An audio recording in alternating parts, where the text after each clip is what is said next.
Une question de Franck qui demande pourquoi garder l'anglais comme langue officielle de l'Union européenne alors qu'il ne restera bientôt plus que l'Irlande comme pays anglophone. Ben ça, c'est une bonne question. Alors,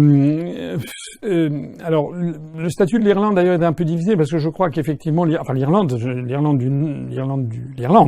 la République d'Irlande, elle a en fait le gaélique, elle a sa propre langue, qui d'ailleurs fait partie des langues officielles de l'Union européenne. Mais il est vrai qu'elle a aussi, je crois, juridiquement, elle reconnaît l'anglais comme langue officielle. Sinon, en effet, il y a quand même encore dans le même genre, parce que l'internaute là omet qu'il y a aussi l'île de Malte, où je crois le statut de l'anglais, il y a la langue maltaise, mais il y a aussi l'anglais qui, à mon avis, a le même statut. Et voilà. Je ne pense pas qu'à Chypre, il y a des bases anglaises, mais je ne pense pas que la langue anglaise ait le même statut. Donc effectivement, si l'Irlande et si Malte n'étaient pas dans l'Union européenne, ça serait a priori difficile de garder la langue anglaise parmi les langues officielles.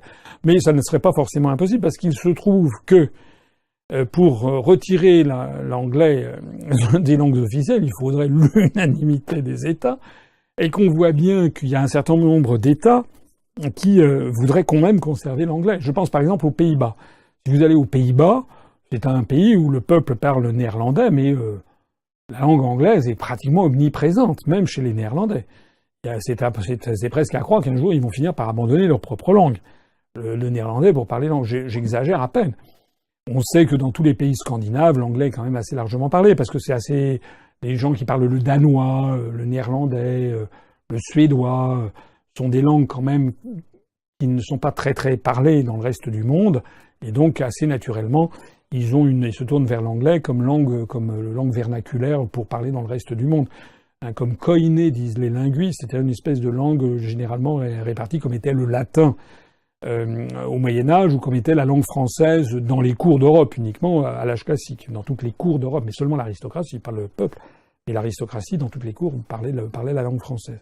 Désormais, l'anglais est devenu la koiné de tous ces pays. C'est pour ça que probablement on aurait des pays comme les Pays-Bas, le Danemark, la Suède et autres qui voudraient conserver la langue anglaise.